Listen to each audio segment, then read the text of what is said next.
중요한 소식 몇 가지 좀 정리하고 진행하겠습니다. 탄핵 사태 초기에 윤석열 대통령을 내란죄로 누명을 씌우는데 결정적인 역할을 했던 자가 둘입니다. 하나가 국정원의 홍장원이라는 자, 그리고 또 하나가 특수전사령부, 예전에 특전사죠. 사령관하는 곽종근이 이자인데, 이 곽종근이의 육성 전화가 녹취가 공개가 됐는데, 보면 이 곽종근이가 최초로 국회의원을 끌어내라고 했다, 대통령이 전화를 했다, 어쩌고 저쩌고 이러면서 대통령한테 내란죄 누명을 씌웠던 그 일이 12월 6일 날 김병주라는 자하고 박선원이라는 자, 두 종북주석과 국회의원이 유튜브, 김병주 TV라는 유튜브를 생방송으로 하는 그 자리였거든요. 그 자리에서 이 박종건이라는 자가 눈물을 찔찔 짜면서 대통령이 국회의원들을 끌어내라고 했다는 식으로 진술을 해요. 그리고 이 곽종건이가 처음에 인원을 끌어내라고 했다 하니까 의원이요 라고 하는 식으로 해서 의원 끌어내기로 몰아가죠. 그런데 바로 그 12월 6일 날에 있었던 그 유튜브 생방송 하루 전에 이 곽종건이가 자기와 가까운 지인하고 전화 통화한 것이 이번에 공개가 됐어요. 그런데 이 전화 통화에 보면 곽종건이가 이렇게 말을 하는 거예요. 누군가 나를 내란죄로 엮겠다고 지금 윽박지르고 있다.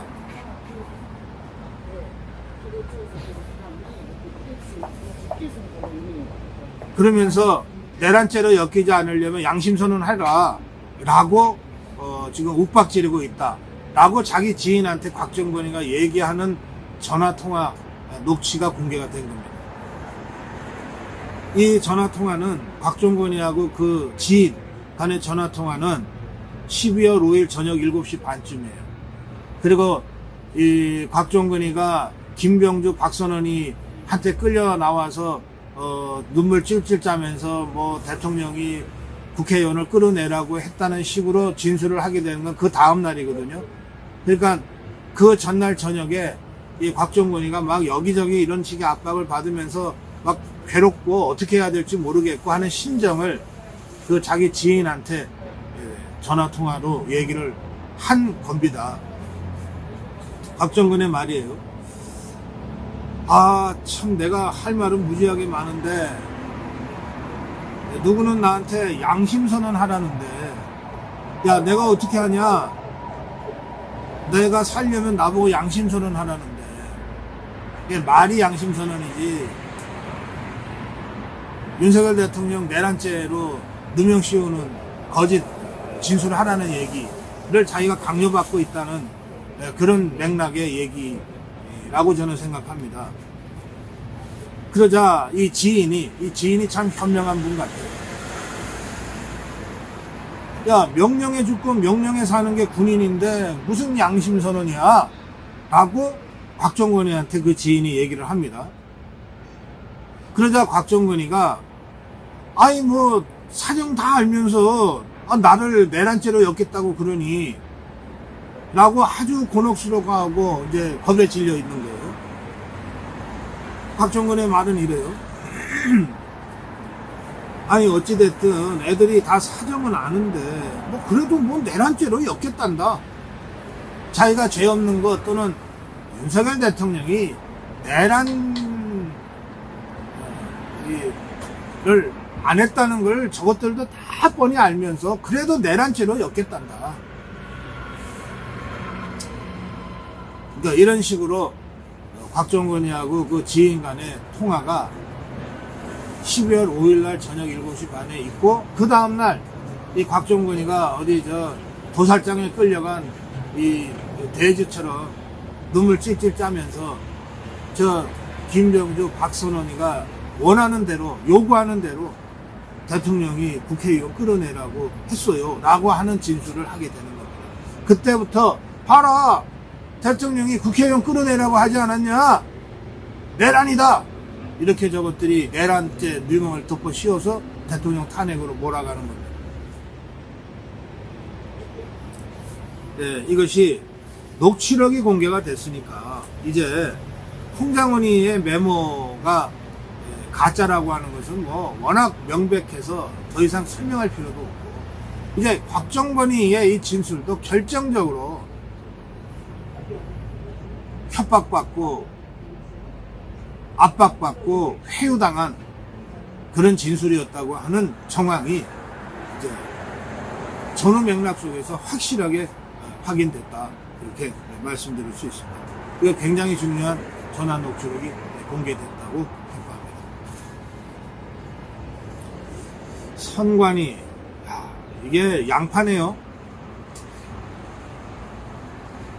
벗겨도 또 나오고 또 나오네, 이 선관위 비리라고 하는 게. 이 김세환이라는 선관위 사무총장이 완전 뭐 황제였던 것 같아요. 그러니까 그 김세환이의 뭐 아들이 부정 채용되고, 부정 채용에서 그치는 게 아니라 온갖 특혜를 이 아들까지 누린 정황이 구체적으로 확인이 되고 있어요. 김세환이라는 자가 사무총장 장관입니다. 있을 때 그 아들이 2인 가구로 속여서 13개월간 월세를 지원받기도 하고, 선관위로부터. 그게 뭐 도대체 얼마인가 봤더니 한 달에 5만 원인가 뭐. 하여튼 저 좌파들은 큰돈 푼에 대한 욕심뿐만 아니라 잔돈 푼에 대한 욕심이 아주 악착 같아요. 아주 극악스러워.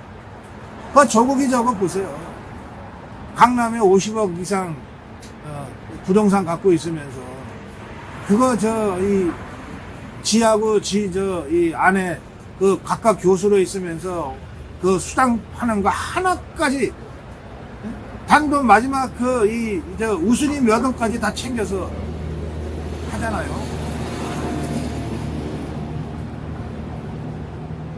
그 김선환이라는 자 선관위 사무총장의 아들은 2021년 아빠 찬스로 광화군 선관위에서 인천시 선관위로 전입해요.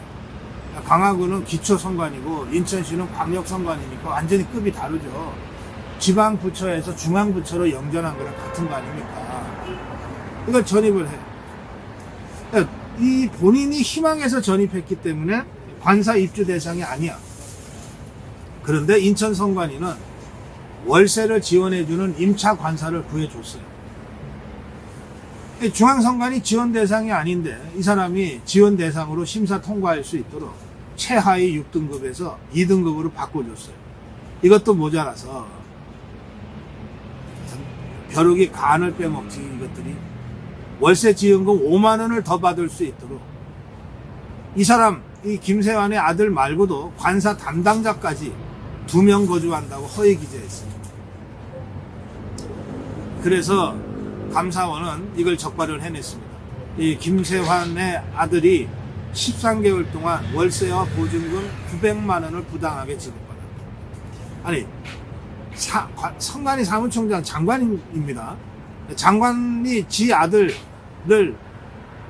부정하게 채용하고, 그리고 나서 그 아들이 그 돈 몇 푼 더 받게 하려고 온갖 그 서류 조작까지 직원시켜서 했다는 거거든요.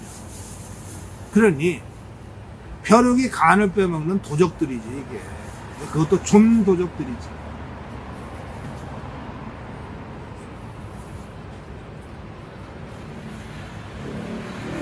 또 그런가 하면 이 선관위 직원들 중에 포렌식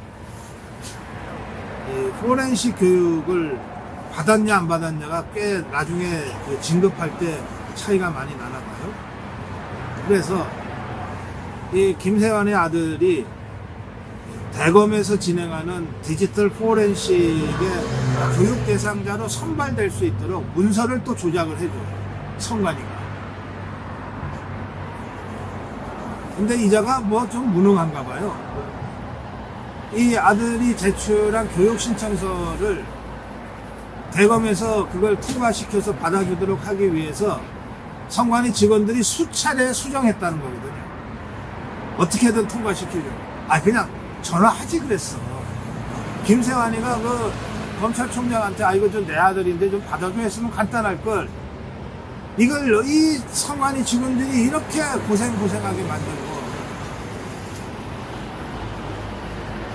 그 다음에 이 강화군 성관이 소속인데 중앙성관이 그 선발 가능성을 높이게 하기 위해서 강화군보다는 인천시, 기초보다는 광역성관이가 대검찰청 포렌식 그 교육과정에 그 선발되기가 더 쉽다고 이거를 인천시 성관이로 수정을 했어요. 그래 놓고는 이 담당자가 그 김세환이 아들을 불러다가 이 입을 맞춰야 되잖아. 말을 맞춰야 되잖아. 그러니까 이렇게 가르쳤다는 거예요. 야, 너 선발되게 하려고 인천 성관이로 수정을 했으니까 대검에 가서 혹시 면접이나 이런 데서 얘기가 나오면 너 인천 성관이 소속이라고 얘기해. 근데 너 강화도에서 근무하는데? 라고 하면 인천 소속인데 집이 강화도라서 강화도 성관이에서 근무한다고 얘기하면 돼. 우리가 그렇게 서류 다 조작해 놨으니까 그렇게 네가 설명하면 돼. 네가 말 잘못하면 우리가 이게 뽀록이 나니까 너 말 잘해야 돼. 라고 교육까지 시켰다는 거예요.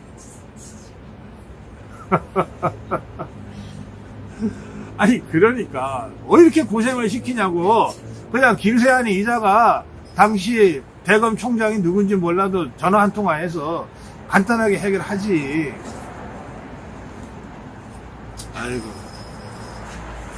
자, 그런데 이건 이제 김세환이한테 물어봐야 될 거 아니에요.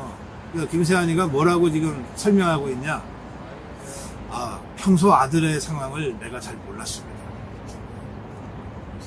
내가 지시한 건 없고요. 주변 사람들이 좀 과잉 충성한 것 같으네요. 가 이자의 답변이에요. 그러니 여러분, 이 성관에 대해서 우리가 분노하지 않을 수 있습니다.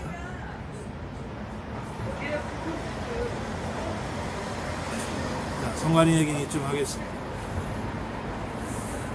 힘내라 대한민국의 관객 증가 속도가 굉장히 빨라지고 있다는 아주 반가운 소식입니다.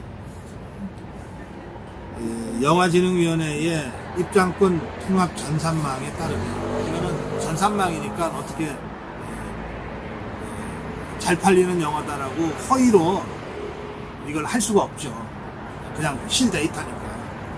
여기 보면 힘내라 대한민국의 누적 관객 수가 4일날 기준으로 37,618명인데 이게 개봉 6일째거든요. 특히 3월 3일이 대체 공휴일이었잖아요. 이날 1,781명이 유료 관객이 들었어요. 그런데 추이가 중요하잖아요. 개봉 첫날인 27일에 4,099, 28일에 4,600, 3월 1일에 5,000, 3월 2일에 8,000, 3월 3일에 1,700. 쭉 늘고 있죠. 그러니까 이 그래프를 잘 유지하면 되는 거죠. 1일 박스 오피스 순위 4위. 제가 힘내라 대한민국은 그 영화의 그 스토리에 대해서도 지난번에 설명을 드렸고, 또 영화를 전공한 이익선 앵커가 힘내라 대한민국을 보고 나서 이렇게 감상평을 저희들한테 보내준 것도 제가 여러분께 소개해 드렸습니다. 이게 윤석열 대통령의 123 계엄령을 설명하는 겁니다. 이 영화를 제작한 영화사 아리랑은 민주당의 입법 독재로 나라가 위기적 상황에 처해야 해서 대한민국을 지키기 위해 절체절명의 막중한 선택을 한 윤석열 대통령의 계엄 선포의 전 과정을 그린 역사 다큐멘터리다. 힘내라 대한민국이라는 역사 다큐멘터리 영화는 바로 그런 영화다. 이 영화를 보고 나온 이 관람객들의 호평, 상영관을 좀 늘려달라는 이 관객들의 요구들이 이어지고 있다는 겁니다. 네, 아주 반가운 소식.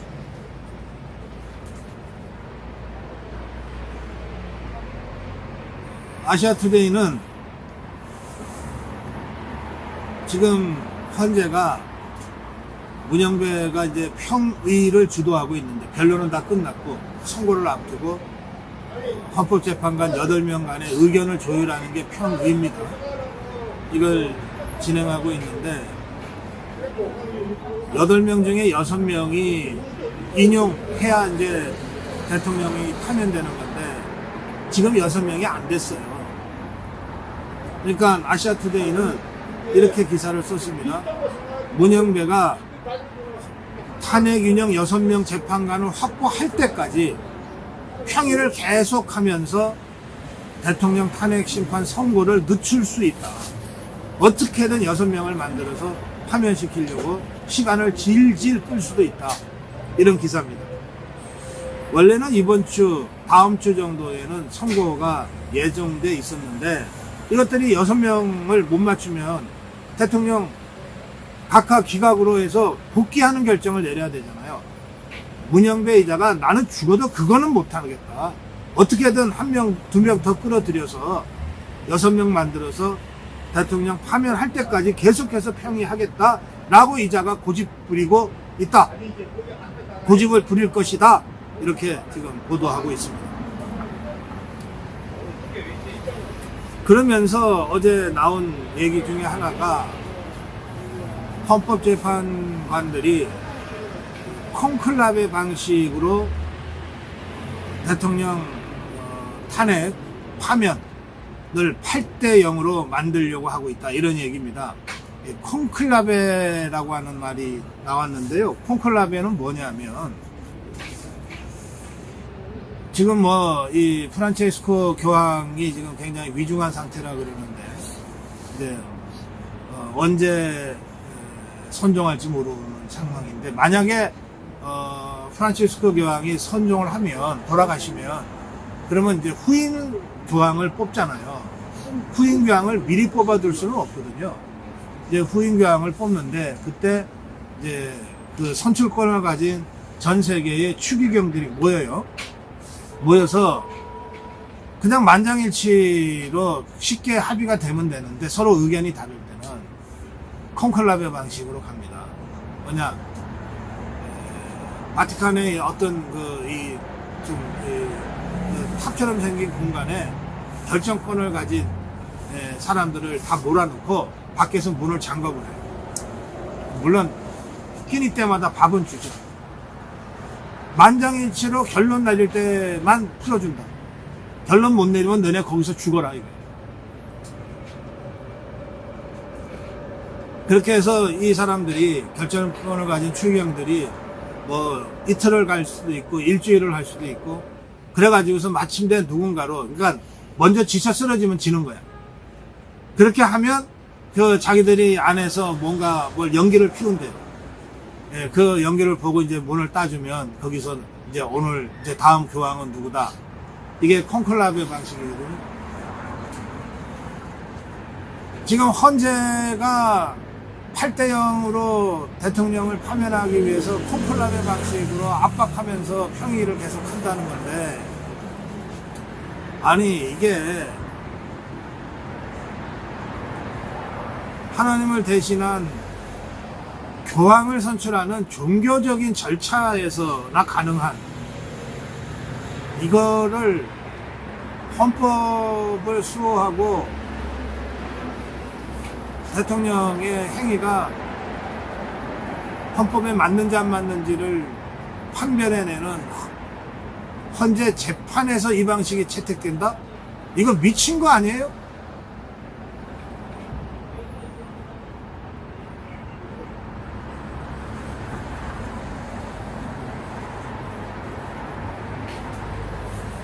저는 그 정말 말도 안 되는 짓들을 지금 하고 있고, 저는 당연히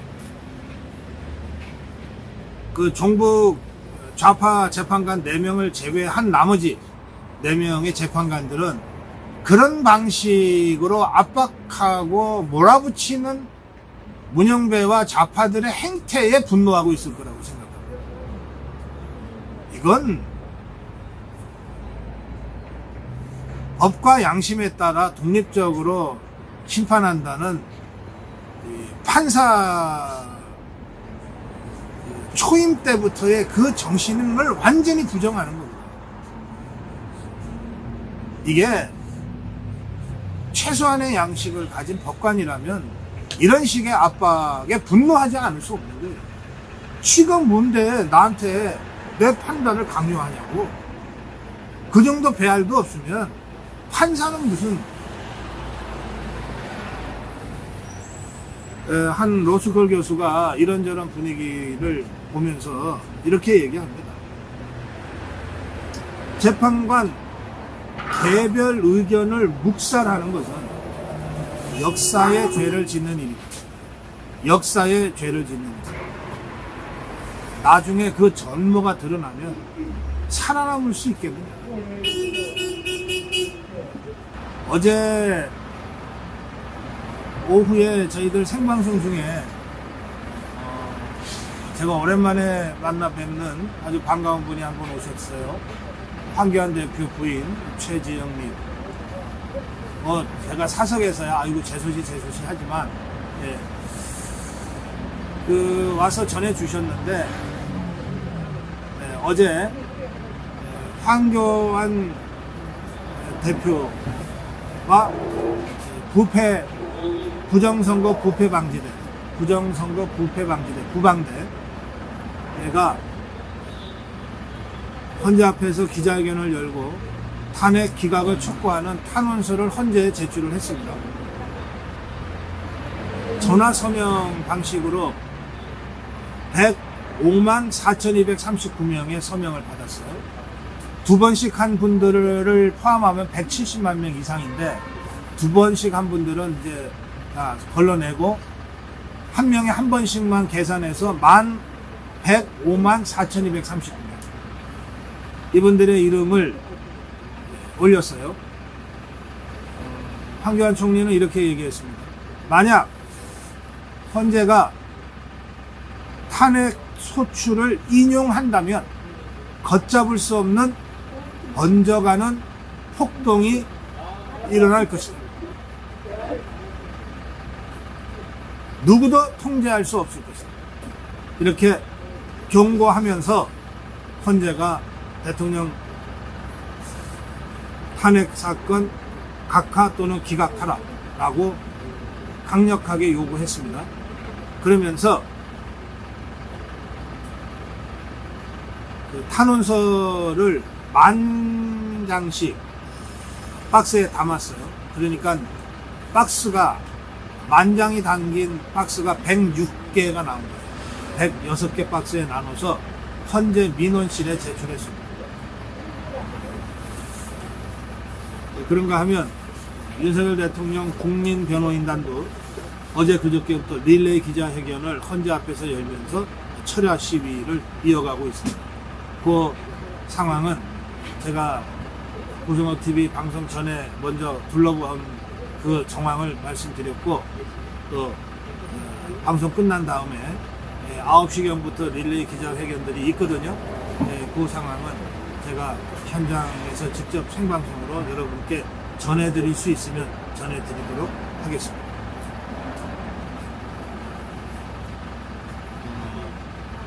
또 하나 굉장히 중요하고 의미 있는 사건이 있었습니다. 불교계에서 탄핵반대 시국선언이 나왔어요. 마침내 불교계에서 탄핵반대 시국선언이 나왔습니다.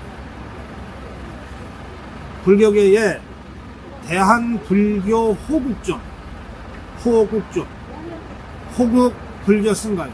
그러니까 이게 우리나라 불교는 호국 불교라고들 보통 얘기하잖아요. 이거는 중고등학교 때부터 배우는 거예요. 나라를 수호하는 종교라고 하는 것이 한국 불교의 특징이에요. 왜냐하면 상구시대에 들어올 때부터 그랬고, 통일상국을 이끌어낸 통일신라시대의 불교가 바로 그랬지 않습니까? 또 그 호국의 일념으로 만들어낸 정말 불교 문화의 정화에 해당되는 게 바로 팔만대장경 아닙니까? 그 나라 지키겠다는 신념과 일념으로 만들어낸 거거든요. 그러니까 한국 불교를 한마디로 얘기하라 그러면 호국 불교예요.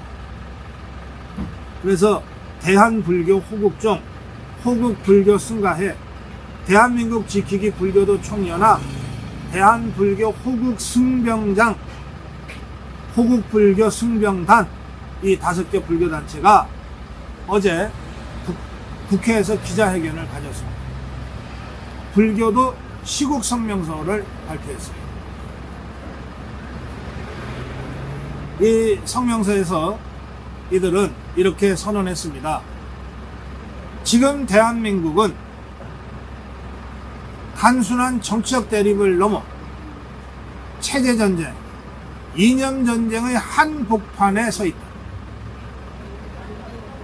우리는 윤석열 대통령을 무조건 지지하는 것은 아니다. 하지만 대한민국의 법치와 자유를 수호하기 위해 지금은 우리의 대통령을 지켜야 한다.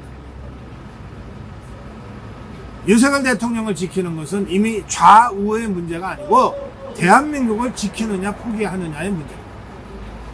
대한민국은 선거를 통해 정상적으로 정권 교체가 이루어질 수 있는 나라여야 한다. 특정 정치 세력의 선동과 조작으로 정권을 좌지우지할 수 있는 그런 나라가 돼서는 절대 안 된다. 지금 조기 대선을 한다면 대한민국의 민주주의 시스템은 완전히 붕괴될 것이다. 지금 우리가 행동하지 않으면 대한민국의 미래는 불투명해질 것이고 자유와 정의를 지키기 위한 마지막 기회를 놓치게 될지도 모른다. 이에 2천만 불교도들과 함께 자유와 법치를 지키고 자유 대한민국을 위해 우리는 끝까지 싸울 것이다. 네. 굉장히 중요하고 의미 깊은 불교계의 시국선언이 나왔습니다. 또 저희가 어제부터 여러분께 알려드리고 있는데 삼보일배 탄핵 저지를 위한 삼보일배 행진이 3월 8일 토요일 오후 5시부터 시작됩니다.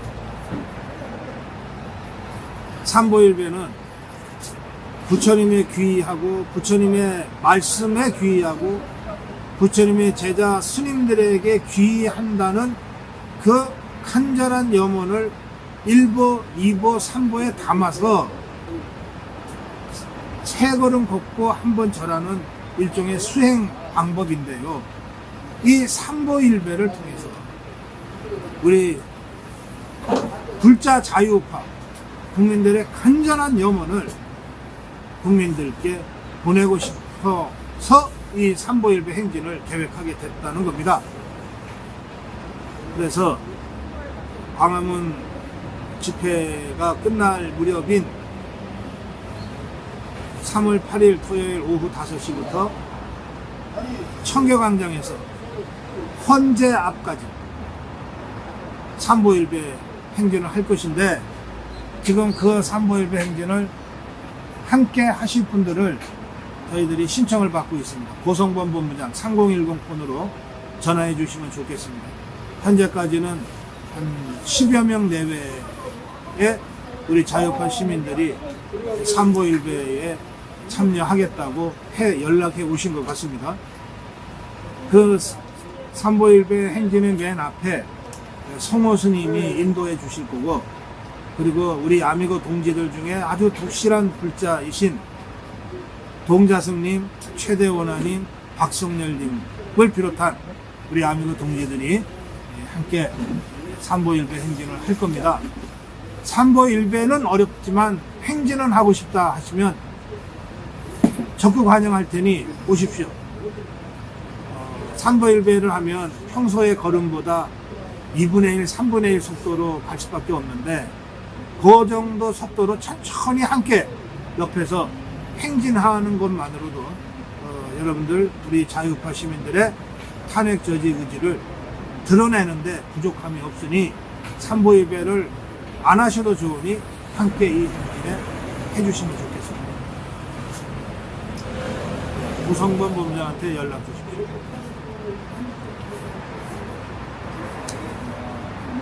이철우 지사가 아주 멋있는 말을 했습니다. 경북도지사 이철우 지사가 이런 말을 했습니다. 우리 자유파는 조기 대선이 아니라 윤석열 2.0 시대를 준비해야 합니다.